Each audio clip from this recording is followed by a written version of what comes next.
Hi வீப்ளே trending நேயர்கள் எல்லாருக்குமே வணக்கம். நான் இசக். இன்னைக்கு வலைபேச்சந்தன் அவர்கள் இந்த வாரம் வந்த படங்கள்ல ஒரு சூப்பரான விஷயத்த சொல்றதுக்கு காத்துட்டு இருக்காருன்னு நினைக்கிறேன். அது என்ன படம் அப்படின்றத அவர்கிட்ட கேட்டு தெரிஞ்சுக்கலாம்.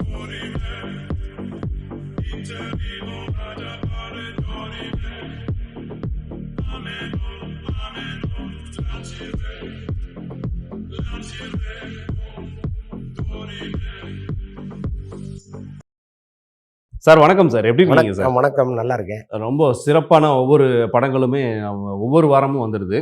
அதில் இந்த சம்மர் ஸ்பெஷல், ஏன்னா சம்மர் அப்படின்னு ஸ்டார்ட் ஆயிடுச்சுனாவே இந்த ஏப்ரல் மேல வழக்கம் போல் ஏதாவது ஒரு படம் வந்து மக்களை மகிழ்விக்கிறதுக்காக வந்துடும். அப்படி வந்த படங்களில் கேங்கஸ். ஸோ இந்த கேங்கஸ் வந்து எந்த அளவுக்கு வந்து ரசிகர்களை கவர்ந்துருக்கு அப்படின்றத நீங்கள் நானும் நம்ம டிஸ்கஸ் பண்ணுறத விட ஆடியன்ஸ்க்கு கண்டிப்பாக அதோடைய ஒவ்வொரு விஷயமும் தெரிஞ்சிருக்கும். காமெடி அந்த அளவுக்கு அல்டிமேட்டாக பிடிச்சிருக்கும். அந்த படத்தை பற்றியும் சொல்லுங்கள். அதான் வடிவேல் வந்து கம்பேக்னு ஒரு படமும் சொல்லிகிட்டே இருப்பார். இந்த படத்துலையும் ஒருவேளை கம்பேக்குன்னு சொல்லிட்டு வராமலே போயிடுவாரோங்கிற ஒரு எதிர்பார்ப்பற்ற நிலையில தான் போய் நம்ம உட்காந்தோம். ஓகே. பட் அவர் வார்த்தையை பொய்யாக்கல, கம்பேக் தான். இந்த படத்துல வடிவேலு மீண்டும் உயிர் தெழுந்து விட்டார். ஓகே அப்படின்னு நம்ம உறுதிப்பட சொல்லலாம். பல காட்சிகளை நான் ரொம்ப வாய் விட்டு சிரிச்சேன். ஒரு சில காட்சிகளை கூட சொல்லலாம். ஒன்றும் இல்லை, ஒரு இடத்துக்கு வந்து மாறு இடத்துல போவார். ஃபுல்லாக அப்படி நரைச்ச முடியெல்லாம் வச்சு ஒட்டிக்கிட்டு போவார். அங்கே போனோன்னே காப்பி கொடுப்பாங்க. குடிச்சிட்டு கப்பு கீழே வைப்பார். அந்த மீசை கப்போட போயிடும். இந்த வில்லன் கோஷ்டி இவரை கண்டுபிடிக்கிறதுக்குள்ள அந்த கப்புலேருந்து மீசை எடுத்து ஒட்டுறதுக்கு அவர் படுற பாடு. அந்த மாதிரி நிறைய விஷயங்கள் படத்தில் ஆக்சுவலி இதில் நிறைய விஷயங்கள் பார்த்தீங்கன்னா, அவருடைய காமெடி வந்து மணக்கிடுறது ஒரு விஷயம். ஆனால் அந்த கம்பேக் அப்புறம் மெனக்கிடல் அப்படின்றது வந்து ரொம்ப புதுசாக இருக்கணும். பட் உண்மையிலே அந்த புதுசாக இருக்க விஷயத்த காமிச்சிட்டார். அதுதான் இந்த படத்தோட. ஆமாம், இன்னும் வடிவேல் வந்து அதுக்குள்ள அழுத்து போகலைங்கிற மாதிரி அவர் நான் இருக்கேன், நான் போகலை அப்படிங்கிறத உறுதிப்படுத்தியிருக்காரு இந்த படத்தில். ரொம்ப நல்லா இருக்கு. பட்டு என்னென்னா, அவருக்கான காட்சிகளை இன்னும் கொஞ்சம் லெங்க்த்தாக விட்டுருக்கலாமோன்னு எனக்கு தோணுச்சு. சில காமெடி இப்படி போயிட்டு இருக்கும்போது டக்குன்னு கட் பண்ணி அடுத்த காட்சிக்கு போயிடுறாங்க. அது மட்டும் இன்னும் கொஞ்சம் எக்ஸ்ட்ரா இருந்தால் இன்னும் நல்லா இருந்திருக்குமோங்கிறதே என்னுடைய தனிப்பட்ட அபிப்பிராயம். ஓகே. இல்லை, அதுவும் கிட்டத்தட்ட பார்த்தீங்கன்னா அது எல்லாமே கேங்காக சேர்ந்து ஒரு விஷயங்களை வந்து சர்ச் பண்ணுறது. அதனால கூட காமெடிக்கான விஷயங்கள் வந்து குறைச்சிருக்கலாம் அப்படின்றது அந்த படத்தை பார்க்கும்போது தெரியுது. ஓகே, நிச்சயமா. சார், வேற என்ன விஷயங்கள் அதில் ரொம்ப பிடிச்சிருந்தது? வேற ஏதாவது ஒரு விஷயம்? அந்த படத்தில் சில காட்சிகள் வந்து நம்ம யூகிக்க முடியாத காட்சிகளாக இருந்துச்சு. ஆக்சுவலாக ஒரு சஸ்பென்ஸை மெயின்டைன் பண்ணிட்டே வருவாங்க. ஓகே. கரெக்டாக நாம் இதுதான் நினச்சிட்டு இருப்போம், டோட்டலாக அது வேற ஒன்றா இருக்கும். அது மாதிரி சில காட்சிகள்லாம் நல்லா இருந்துச்சு. அதான் இப்போ இந்த மாதிரி ஒரு சஸ்பென்ஸை மெயின்டைன் பண்ணுறதுங்கிறது கஷ்டம். இப்போ நம்ம சில படங்களுக்கு போனோம்னு வைங்களேன், உட்காந்தோடனே அடுத்த காட்சி என்ன, இவன் யாருன்னு நம்ம சொல்லிகிட்டே இருக்கலாம். ஆனால் இந்த படத்தில் வந்து ஒரு சுந்தர்சியை நாம் ஒன்றா நினச்சிட்டு இருக்கோம். படத்தில் பார்த்தா அவர் அது இல்லை, வேற ஒன்று. இந்த மாதிரி வருது இல்லை, அதெல்லாம் கொஞ்சம் புதுசாக இருந்துச்சு.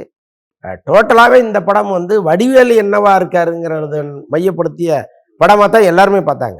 ஏன்னா ரொம்ப காலம் கழித்து வடிவேலு சுந்தர்சி காம்பினேஷன் இது எடுபடுமா வீணா போயிடுமா, இதுதான் எல்லாருடைய பார்வையாகவும் இருந்துச்சு. அது எடுபட்டுடுச்சு, அவ்வளோ. கண்டிப்பாக. உண்மையிலே வந்து சம்மருக்கு ஏற்ற ஒரு குழு படம் அப்படின்னா கட்டாயமாக ஃபேமிலியோட நீங்கள் போய் பார்க்கலாம். இன்னொன்று வந்து சுந்தர்சி படத்தில் வந்து திடீர்னு குளத்துலேருந்து ஏதாவது ஒரு பொண்ணு குளிச்சுட்டு அப்படி எந்திரிக்கும். நமக்கே அக்கம் ஃபேமிலியோட போகும்போது எதையாவது என்னடா பண்ணுறதுன்னு இருக்கும். பட் இந்த படத்தில் அதெல்லாம் இல்லாமல் ஃபேமிலியோட வாங்க, நல்லா ஜாலியாக இருங்க அப்படிங்கிற மாதிரி ஒரு படம் பண்ணி. சிறப்பு. ஓகே. அப்போ கேங்கஸ்க்கான விஷயம் வந்து எப்படின்றத பளிச்சுன்னு சொல்லிட்டீங்க. அண்ட் அதுக்கப்புறம் வந்துட்டு ஒரு பக்கம் வந்து காமெடிக்கு மகிழ்விக்கிறதுக்கு வடிவேல் இருந்தாலும், இன்னொரு புறம் வந்து சந்தானம். இன்னைக்கு உள்ள யங்ஸ்டர்ஸ்க்கு ரொம்ப ரொம்ப பிடிச்சமான ஒரு சூப்பரான ஒரு காமெடியன். இவர் வந்து காமெடியன் சொல்கிறத விட, ஹீரோ அப்படின்னு சொல்கிறத விட, காமெடி கலந்த ஒரு வித்தியாசமான இரண்டும் கலந்த கலவை. இவர் வந்து மீண்டும் எஸ்டிஆர் படத்தில், அது எஸ்டிஆரோட 49 வந்து கலந்துக்க போகிறாரு. இது எந்த மாதிரி இருக்கும்? இல்லை டபுள் ஹீரோ சப்ஜெக்ட் ஆகும்? கிட்டத்தட்ட அவர் டபுள் ஹீரோ சப்ஜெக்ட்னு தான் சந்தானத்தை கேட்டால் சொல்லுவார்.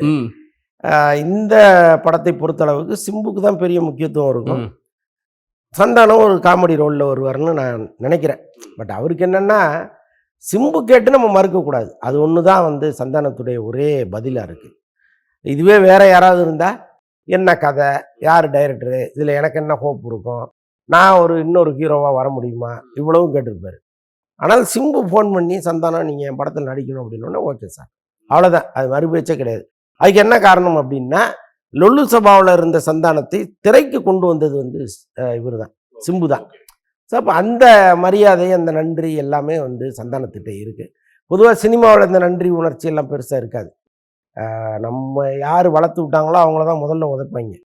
ஸோ அப்படிலாம் இருக்கும். பட் சந்தானத்தை பொறுத்தளவுக்கு சிம்பு மீது அப்படி ஒரு பேரன்பு வச்சுருக்காரு. அது வந்து நானே ஏற்கனவே பதிவு பண்ண தகவல் தான். நான் வேணா இன்னொரு முறை இங்கே பதிவு பண்ணுறதுக்கு தயாராக இருக்கேன். ஒரு முறை சிம்பு எனக்கு ஃபோன் பண்ணார். சந்தானம் படம் ஒன்று வந்திருந்தது, நாங்கள் ரிவ்யூ பண்ணியிருந்தோம். அந்த படம் சரியாக இல்லை, அது ரொம்ப மோசமாக ரிவ்யூ பண்ணிட்டோம். அப்போ சிம்பு எனக்கு ஃபோன் பண்ணார். ஃபோன் பண்ணி, அண்ணா இந்த மாதிரி உங்கள் ரிவ்யூ பார்த்தேன், சந்தானம் வந்து ரொம்ப கஷ்டப்பட்டு மேலே வந்துட்டுருக்காப்புல, நிறைய கடன் வாங்கிலாம் படம் எடுக்கிறாரு, நீங்கள் என்ன கூட திட்டுங்கண்ணே, ஆனால் சந்தானத்தை வந்து கொஞ்சம் சாஃப்டாக பார்த்தீங்கண்ணே, பாவம் அவர் அப்படின்னாரு. எனக்கு ரொம்ப ஆச்சரியம். என்னடா அது இப்படி ஒரு ஹீரோ சொல்கிறாரு அப்படின்ட்டு. படம் சுமாரான படங்க, அதை தான் நம்ம சொல்லியிருந்தோம், மற்றபடி தனிப்பட்ட நோக்கம்லாம் நமக்கு கிடையாது அப்படின்னா. இல்லை அது எனக்கு புரியுது, பட் பாவம் ரொம்ப கஷ்டப்பட்டு ஒரு சொந்த படம் எடுத்திருக்காப்புல, கொஞ்சம் அதை சாஃப்டாக சொல்லியிருந்தீங்கன்னா நல்லாயிருக்கும் அப்படின்னாரு. சரி ஓகே பிறகு பார்த்துக்கலாம் அப்படிங்கிற மாதிரி நான் சொன்னேன். எதுக்கு சொல்ல வரேன்னா, சந்தானம் சிம்பு வந்து எப்படி மதிக்கிறாரோ அதே அளவுக்கு சிம்பு வந்து சந்தானத்தை ஒரு அவருடைய வட்டத்துக்குள்ளே வச்சுருக்காரு. ஸோ அதனால தான் நமக்கு ஃபோன் பண்ணுறாரு, என்ன வேணாலும் நீங்கள் என்ன சொல்லுங்கள், ஆனால் சந்தானத்தை விட்டுருங்கிற மாதிரி சொன்னார். ரொம்ப ஆச்சரியமாக இருந்துச்சு. இல்லை அது ரொம்ப ஒரு பெரிய விஷயம். மற்றவர்களுக்கு இது ஒரு பாடமாக கூட இருக்கும். ஏன்னா இங்கே வந்து ஒரு விஷயங்களை போட்டி பொறாமைகள் நிறைந்த ஒரு உலகத்தில் ஒருத்தர் வந்து வளர்த்து விடணும், அப்படி ஏதாவது ஒரு விஷயங்களை நீங்கள் பேசுறதுனால ஒரு விஷயங்கள் கூட தவறாக அவருக்கு நடந்துடக்கூடாது அப்படின்ற ஒரு நல்ல எண்ணம் இருக்கு. ஆமாம். ஸோ வேற லெவல் தான் அதெல்லாம், அந்த அளவு. ஸோ அதே மாதிரி லாஸ்ட் டைம் கூட அதை நம்ம பேசியிருந்தோம், தக் லைஃப் படத்தை பற்றி. அதில் வந்து கமல் சாருக்கும் இவருக்கும் நல்ல ஒரு பாண்டிங்லேயே சில விஷயம் இருக்குது. ஸோ அதில் வந்து ஒரு கல்யாண பாடல். ஸோ இந்த பாடலுக்கு வந்து திடீர்னு வந்து கமல்ஹாசன் சார் ஆட வச்சுட்டாங்க அப்படின்ற ஒரு விஷயத்தை கூட அவர் சில பேட்டிகள்லாம் சொல்லியிருந்தார். அதை பற்றி கொஞ்சம் சொல்லுங்கள். திடீர்னுலாம் ஆட வைக்க மாட்டாங்க, சொல்லிட்டு தான் ஆட வைப்பாங்க. பட் அந்த கோரியோகிராஃபு, அந்த கலரிங் எல்லாமே ரொம்ப சூப்பராக இருந்துச்சு. பொதுவாக மணிரத்னம் படத்தில் வந்து பாடல்கள் தனியாக பேசப்படும், அப்படி தான் பாடல் காட்சிகளை அவர் எடுப்பார். அதில் கௌதமனும் ரொம்ப ஸ்பெஷலிஸ்ட். நீத்தாண்டி ஒரு வயசாங்கெல்லாம் பார்த்தீங்கன்னா அப்படி இருக்கும். அந்த மாதிரி கோரியோகிராஃபெல்லாம் அந்தளவுக்கு கவனமாக மணிரத்னமும் அவருடைய படங்களில் சில இந்த மாதிரி துள்ளலான பாடல்களுக்கு கோரியோகிராஃபெல்லாம் ரொம்ப ஸ்பெஷலாக பண்ண சொல்லுவார். ஸோ அந்த வகையில் வந்த கோரியோகிராஃப் அது ரொம்ப பிரமாதமான ஒரு சாங். அதாவது ஃபஸ்ட் டைம் கேட்கும்போது அந்த பாட்டு ஹிட்டு. சில பாட்டு வந்து நம்ம கேட்க தான் அது உள்ளுக்குள்ளே இறங்கும். இது அப்போ தான் போடுறாங்க, அன்றைக்கி தான் ரிலீஸ் பண்ணுறாங்க, உடனே ஹிட் ஆகி போச்சு அந்த பாட்டு. ஸோ அந்த அளவுக்கு வந்து ஒரு முக்கியமான எல்லாமே கலந்த ஒரு பாடலாக அது இருந்துச்சு. கண்டிப்பாக அந்த படத்தில் வந்து சிம்புவுக்கு ரொம்ப அழுத்தமான ரோல்னு சொல்கிறாங்க. அதாவது சிம்புவுக்கும் கமலுக்குமான வார் தான் படம். இன்னும் சொல்ல போனால் கமலஹாசனுக்கு வில்லனே சிம்பு தான் படத்தில். ஓகே. ஸோ அப்படி வந்து சொல்கிறாங்க. ஸோ அதெல்லாம் பார்க்கும்போது கமல் வந்து சிம்புவுக்கு எவ்வளோ ஸ்பேஸ் கொடுத்துருக்காரு, அந்த வில்லனுக்கு எவ்வளோ எடுபட்டுருக்கு. ஸோ அதெல்லாம் நம்ம படம் வந்தால் தான் தெரியும். நிச்சயமா. இல்லை அது சில இதெல்லாம் பார்க்கும்போது காட்சிகள் எல்லாமே அந்த சின்ன சின்ன நுணுக்கங்கள் கூட மணிரத்னம் சார் ரொம்ப மெயின்டைன் பண்ணுவார். அது பாடல்கள்லேயே அது தெரிய வந்திருக்கு. ஸோ படத்துக்காக நம்ம கண்டிப்பாக வெயிட் பண்ணுவோம். அதை தொடர்ந்து பார்த்தீங்கன்னா சூரிய அவருடைய ஒரு ப்ராஜெக்ட், வெற்றிமாறன் சார்கிட்ட உதவியாளராக இருந்தவர். ஸோ இவருடைய இயக்கத்தில் ஸோ அது மண்டாடி அப்படின்ற ஒரு விஷயம், அது வந்து ஒருத்தருடைய பெயரா இல்லை அப்படின்னா அந்த ஒரு ஏதோ விளையாட்டு சம்மந்தமான, அதாவது என்ன கடல் சார்ந்து அந்த படகு போட்டியில் ஏதோ ஒரு விஷயங்கள், அதை பற்றி கொஞ்சம் சொல்லுங்கள். அதான் இப்போ ராமேஸ்வரம் பகுதியில் நடக்கிற ஒரு படகு போட்டி பல வருடமாக பல தலைமுறைகளாக நடந்துகிட்டு இருக்கு. அது வந்து அந்த போட்டி வந்து வெளியில் யாருக்குமே தெரியறதில்ல. ஆக்சுவலாக ஜல்லிக்கட்டு எப்படி வந்து உலகம் முழுக்க தெரியுதோ, தமிழர்களுடைய விளையாட்டாக இருக்கோ, அந்த மாதிரி வந்து இந்த படகு போட்டிங்கிறது பயங்கரமான ஒரு விளையாட்டாக இருக்குது. என்னென்னா மோட்டார் படகு இருந்தால் கூட மோட்டாரை கட்டி வச்சிடணும். வெறும் பாய்மரம் தான். நீங்கள் அந்த பாய்மரத்தை திருப்புறது, வளைக்கிறது, இதை வச்சு தான் நீங்கள் போகணும். அப்போ அந்த அப்படி ஒரு போட்டி அது. அதில் வந்து ஒரு நூற்றுக்கணக்கான படகுகள் கலந்துக்கும். அது வந்து எப்படி அதில் ஒருத்தர் வின் பண்ணுறாருங்கிறது அந்த கதை. அந்த நீர்வழி போக்கு, காற்றின் திசை, இதையெல்லாம் அறிந்தவர் தான் மண்டாடி. ஆக்சுவலாக இதை ரொம்ப தெளிவாக அனுபவத்தின் வாயிலாக ஒருத்தர் தெரிஞ்சு வச்சிருக்காரு, அவரு தான் மண்டாடி. அது காலகாலமாக அந்த மண்டாடிங்கிற வார்த்தை பிரயோகம் அதில் தான் வந்திருக்கு. ஸோ அப்படி ஒரு கேரக்டரை தான் சூரிய நடிக்க போகிறாரு. உள்ளபடியே வந்து ரொம்ப, அதாவது கரையில் படம் எடுக்கிறதே ரொம்ப கஷ்டம். நீங்கள் கடலில் வந்து கேமராவை ஃபிக்ஸ் பண்ணி அதுவும் வந்து பல கோணங்களில் நீங்கள் கேமராவை வைக்கணும். நீங்கள் வந்து அதில் ஆடிக்கிட்டே இருக்கும், உள்ள அலை பெருசாக இருக்கும், சில நேரம் கம்மியாக இருக்கும். இது எப்படி வந்து இதை எடுக்க போகிறாங்கங்கிறது தான் மிகப்பெரிய சவால். நடிக்க போகிறது ஒரு சவாலாக இருந்தால் கூட எடுக்க போகிறது பெரிய சவால். ஆமாம் சார். ஸோ அதை வந்து இவங்க அதாவது களத்தில் இறங்கும் போதே தெரியுது இதை நம்ம ஹேண்டில் பண்ணுறதுங்கிறது சாதாரண விஷயம் இல்லைன்னு. அப்போ அதுக்கு இது எல்லாமே தயாராகி தான் இறங்கியிருக்காங்க. பெரிய அதாவது வெற்றிமாறனுடைய அசிஸ்டண்ட் ஒருத்தர், அவர் பொல்லாதவன் காலத்திலேருந்து வெற்றிமாறன்ட்ட அசிஸ்டண்ட்டாக இருக்கிறவர், அவரு வந்து அவரை நம்பி இவ்வளவு பெரிய படத்தை கொடுத்துருக்காங்க. கண்டிப்பாக கொஞ்சம் காட்சிகளை நம்ம பார்த்தோம், அப்படி இருந்தது. ஆமாம், அவ்வளோ பிரமாதமாக இருந்தது. நிச்சயமா நிச்சயமா. ரொம்ப அதாவது சூரிக்கு வந்து எவ்வளவு அற்புதமான படங்கள்லாம் கிடைக்குது பாருங்க. கண்டிப்பாக அவர் ரொம்ப அது அவர்கிட்ட எல்லாருமே என்ன சொல்கிறாங்கன்னா, அவருக்கு கதை கேட்கிற நாலேஜ் வந்து ரொம்ப அதிகம் சூரிக்கு. அவர் நீங்கள் ஒரு 10 கதை சொன்னீங்கன்னா அந்த 10 கதையில் அவர் தேர்ந்தெடுக்கிற கதை வந்து அவ்வளோ சிறப்பாக இருக்கும் அப்படின்னு சொல்கிறாங்க. இந்த கெப்பாசிட்டி வந்து பல ஹீரோக்களுக்கே இங்கே கிடையாது, அது வந்து சூரிக்கிட்ட இருக்குது அப்படிங்கிறாங்க. Super super. அதனால தான் வந்து அவருடைய கரியர் வந்து ரொம்ப சிறப்பாக போயிட்டுருக்கு. அந்த நிகழ்ச்சியிலே அந்த அறிமுக நிகழ்ச்சியிலே வந்து அவர் சொல்கிறாரு, நான் ஏகப்பட்டது சம்பாரிச்சிட்டேன், இனிமே வந்து பேரையும் புகழையும் சம்பாரிச்சா போதுங்கிறாரு. கிட்டத்தட்ட ஆமா ஆமா, சம்பாரிச்சிட்டேன், அவரு இனி நல்ல படங்கள்ல நடிச்சு பேரை சம்பாரிச்சா போதும் அப்படிங்கிறாரு. எல்லாம் பெரிய குணம், பெரிய விஷயம் சார்.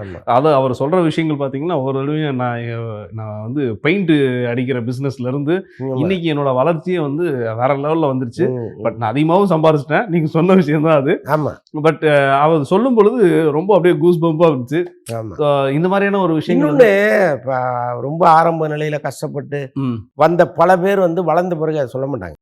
ஆனால் இன்றைக்கும் சூரி வந்து காரில் போகிறாருன்னா அவர் கூட ட்ராவல் ஆகிற பசங்க, இப்போ அவருக்கு மேக்கப் மேனு அவங்கவுங்கன்னு இருப்பாங்கல்ல, அப்படி காரில் போகும்போதே இந்த பில்டிங்கில் தான்டா நான் பெயிண்ட் அடிச்சுக்கிட்டு இருந்தேன், இந்த பில்டிங்கில் தான்டா கார்பெண்டர் வேலை பார்த்தேன் அப்படின்னு சொல்லிகிட்டே போவாரான் அவர். ஸோ அந்த மாதிரி வந்து பழசை எப்போவுமே ஒருத்தன் ஞாபகம் வச்சுருந்தான்னா அவன் வாழ்க்கை சிறப்பாக இருக்கும். ஏன்னா நம்ம ஒரு மேலே ஏறும்பொழுது எல்லாரையும் கீழே இலக்காரமாக பார்க்க மாட்டான், எல்லாரையும் சமமாக தான் பார்ப்பாங்க. அது வந்து பழச மறக்காதவர்களுக்கு உண்டு, அது சூரியகிட்ட நிறைய இருக்கு. சூப்பரான விஷயம் சார். இவ்வளவும் போயிட்டு இருக்கும்போது ஜிவி பிரகாஷ் அவர்கள் வந்து அந்த இசைக்கான ஒரு விஷயம் குட் பேட் அக்லியை தான் நான் சொல்ல வரேன். அந்த படத்துக்கு அப்புறம் வந்து கங்கை அமரன் அவர்களும் பேசியிருக்காரு. அது பேசின விஷயங்கள் கூட அண்ணனுக்கு ஏற்றுக்கிட்டு பேசின ஒரு விஷயம். ஏன்னா இதை வந்து யாருன்னா பிரேம்ஜியும் இதை பேசியிருக்காரு. இந்த பாடலும் கிடையாது, இந்த பாடல் இல்லாமல் ஏகே அவர்களால் தான் இந்த படம் வந்து சக்ஸஸ் ஆச்சு. ஸோ இந்த பாடல் அப்படின்ற ஒரு விஷயத்தை மையப்படுத்தி இல்லை அப்படின்றத பிரேம்ஜி சொல்லியிருந்தாலும், பட் இங்கே கங்கை அமரன் வந்து எங்கள் பாடல்களை எடுத்து பண்ணது தான், ஏன் இப்போ ரீசெண்டாக பண்ணியிருக்கலாம்ல, ஏன் அன்னைக்குள்ள பாட்டை எடுத்து இன்னைக்கு நீ புகுத்தணும் அப்படின்ற ஒரு விஷயத்த பேசியிருக்காரு. இது காரசாரமாக அமைஞ்ச ஒரு விஷயம் மாதிரி தெரியல, இது வேற மாதிரி இருக்குது. இது எப்படி? இல்லைங்க, ஒரு இசையமைப்பாளர் இன்னொரு இசையமைப்பாளரை தரம் தாழ்ந்து பேசுகிறதா தான் நான் நினச்சேன். கங்கை அமரன் பேசும்பொழுது இப்போ ஜிவி பிரகாஷ் வந்து ஏதோ நேற்று இசையமைக்க வந்து இன்னைக்கு இசையமைக்க தெரியாமல் வேற ஒரு பாட்டை தூக்கி போட்ட ஒரு மாதிரி அவர் பேசுகிறாரு. இளையராஜா பாடல்ங்கிறது அது பிரமாதம், அது எப்போவுமே அது விமர்சனத்துக்கு அப்பாற்பட்டது, அதுதான் எப்போவுமே டாப்பு. நம்ம அந்த ஏரியாவுக்குள்ளேயே போவோம். கங்கைமரன் என்ன சொல்றாரு, உங்களுக்கெல்லாம் பாட்டு போடவே தெரியல, அதனாலதான் எங்க அண்ணன் பாட்டை போட்டு கைத்தட்டல் வாங்குறீங்கன்னு சொல்றாரு. அப்படி கிடையாதுங்கிறத முதல்ல அவர் புரிஞ்சுக்கணும். அதுல வரிகளும் அவர் எழுதியிருக்கேன்னு சொல்லியிருக்காரு சார். அல்ல, அது வந்து அவரு இளையராஜா பாடல்களை அவர் எழுதியிருக்காரு, அதெல்லாம் ஓகே. அவர் என்ன சொல்றாரு, இன்னைக்கு இருக்கிற இசையமைப்பாளர்களுக்கு யாருக்குமே இசையமைக்க தெரியல, இவங்க வந்து எங்க அண்ணன் பாட்டை போட்டு தான் அவங்க வந்து கைத்தட்டல் வாங்குறாங்கன்னு சொல்றாரு. அது கிடையாதுங்கிறத முதல்ல அவர் புரிஞ்சுக்கணும். இளையராஜா பாட்டு அந்த படத்துக்கு தேவைங்கிறது இயக்குனர் எடுத்த முடிவு, ஜிவி பிரகாஷ் எடுத்த முடிவு இல்லை. ஜிவி பிரகாஷ் எனக்கு ஒரு 6 பாட்டு வேணுங்க, ஒவ்வொரு பாட்டும் இந்தந்த ஜானர்ல வேணும்னா அவர் போட்டு கொடுக்க போறாரு.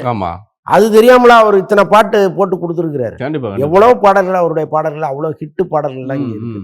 அப்போ எதுவுமே தெரியாம ஒருத்தர் அங்கே வரல. இதை வந்து கங்கை அமரன் எப்படி புரியாம பேசினாரு, நாம பேசுறது வந்து ஒரு இசையமைப்பாளர் மனசை காயப்படுத்துங்கிறதெல்லாம் அவர் தெரியாம பேசிட்டார். அவர் கேட்க வேண்டிய கேள்விகள் எல்லாமே இயக்குனரை நோக்கி தான். எங்க அண்ணன் பாட்டை நீ பயன்படுத்தினல, நீ ஏன் எங்க அண்ணன்ட்ட போய் வந்து ஒரு மரியாதைக்கு கூட நீங்க பேசல அப்படின்னு இயக்குனரை தான் அவர் கேட்கணும். இசையமைப்பாளரை கேட்க வேண்டிய அவசியம் கிடையாது. இசையமைப்பாளருக்கு வந்து அந்த படத்துல அந்த பாட்டு வருதான்னு கூட தெரியாது இல்ல. உங்களுக்கு எப்ப தெரியும், ஃபைனலா ரீ ரெக்கார்டிங் பண்ணும்போது தெரியும், அது வரைக்கும் தெரியாது. இந்த படத்துல ஒரு இளையராஜா பாட்டை பயன்படுத்திருக்காங்கிறது ஜிவி பிரகாஷ்கே தெரிய வாய்ப்பு இல்லை. Okay okay okay. நீங்கள் நேராக பாட்டை எடுத்துகிட்டு போவாங்க, ம், ஷூட்டிங் ஸ்பாட்டில் போட்டு அந்த ஃபைட்டு சீன் எடுத்திருப்பாங்க, ம். பாடல் காட்சிகள் எடுத்திருப்பாங்க, அவ்வளோதானே. ம். அதுக்கு எங்கேருந்து வந்தார் ஜிவி பிரகாஷ்? அப்போ இதில் வந்து ஜிவி பிரகாஷ் உள்ளே கொண்டு வந்தது தான் தவறுன்னு நம்ம சொல்கிறோமே தவிர, உள்ளபடியே இளையராஜாவுக்கு இல்ல, ராயல்டி ஒப்பந்த கொடுக்குற அடிப்படையில் அவங்க சொல்ல மாட்டாங்களா சார்? அக்ரிமெண்ட் சைன் பண்ணும்போது சார் இந்த மாதிரியான விஷயங்கள்லாம் இருக்கு அப்படிலாம் அப்படின்னு சொல்ல சொல்ல மாட்டாங்க. மாட்டாங்க. அப்படிலாம் சொல்ல வேண்டிய அவசியமும் கிடையாது. சரி சார். எனக்கு இத்தனை பாட்டு வேணும், நீங்கள் ரீ ரெக்கார்டிங் பண்ணி கொடுங்க. ம், ஜிவி பிரகாஷ் என்ன சொல்றாரு? இப்போ அண்மையில் ஒரு ஃபங்க்ஷனில் சொல்லியிருக்காரு, 30 நாள் வந்து நான் குட் பேட் அக்லிக்கு எடுத்துக்கிட்டேன், பின்னணி இசையமைக்கங்கிறாரு. அப்போ 30 நாள் ஒர்க் பண்ணியிருக்காருல்ல ஒரு மனுஷன். இது எல்லாத்தையுமே உங்கள்ட்ட இருந்து எடுத்து போட்டுக்கிட்டாரு. ஸோ அதெல்லாம் புரிஞ்சுக்கணும்ல. ஒரு இசையமைப்பாளருக்கே புரியலன்னா சாதாரணமாக ரோட்டில் போகிறவங்க எப்படி புரியும்? ஸோ அப்போ கங்கை அமரன் வந்து கொஞ்சம் உணர்ந்து பேசணுங்கிறது ஒரு பக்கம். பிரேம்ஜி அழகாக சொல்லிட்டார். இது வந்து படம் ஓடுனது தலைக்காக, இந்த பாட்டை வச்சு இல்லைங்கிறத தெளிவாக சொல்லிட்டாரு. அந்த பாட்டு இல்லைனாலும் அந்த படம் ஓடி இருக்கும். அப்போ அவங்களுக்கு வந்து அந்த இடத்துல அந்த பாட்டு இருந்தால் நல்லா இருந்திருக்கும்னு இயக்குனருக்கு தோணிருக்கு. ஆமா. அதனால நம்ம ரசிக்கிறோம். அந்த பாட்டை அப்படியே தூக்கிட்டு ம். ஒரு ஃபைட்டு சீனாவே அதை கம்போஸ் பண்ணியிருந்தா கைத்தட்டாமலாம் இருந்திருக்க போகிறாங்க. ஸோ பண்ணிருக்கோம். அதனால எல்லாமே நாங்கள் தான் பேசுறது ம். சரியா இல்லை. Okay, okay. ஏன்னா இவங்க நோக்கம் வந்து பதிலுக்கு பதில் பேசுறது கிடையாது. என் உணர்வை நான் திரையில் பதிவு பண்ணுவேன், அவ்வளோதான் என் வேலை. 6 பேக் வச்சது வந்து சூர்யா தான் அப்படின்னு சொல்லிட்டாரு. அது வந்து அவருடைய வயதின் காரணமாக சொல்லலாம். இன்னொன்று வந்து ஒரு ஆராய்ச்சி பண்ணிட்டு இருக்க வேண்டிய ஏஜ் கிடையாது, அவருடைய பாதைங்கிறது வேற. இல்லை அந்த படம் வெற்றியா தோல்வியாங்கிறத படம் வந்த பிறகு தான் நமக்கு தெரியும். எந்த படத்தையும் நம்ம முன்கூட்டியே பெருசாக கணிக்க முடியாது. ஆனால் இந்த நேரத்தில் வேணா ஒரு கருத்தை அழுத்தமாக நம்ம பதிவு பண்ணலாம். இவ்வளோ நேரம் ரொம்ப சிறப்பாக பேசிட்டு இருக்க விஷயங்கள்ல அடுத்து வந்து இந்த மாதிரியெல்லாம் வந்து பேசாமல் இருந்தால் நல்லா இருக்கும், இல்லை இந்த மாதிரி வந்து இந்த படங்கள் வந்து வந்தால் நல்லா இருக்கும் அப்படின்ற ஒரு விஷயத்த சொல்றதுக்காக காத்துட்டு இருக்காரு. ஸோ அதோட தொடர்ச்சியாக இந்த நிகழ்ச்சி என்னன்றதை பார்க்கலாம் வாங்க.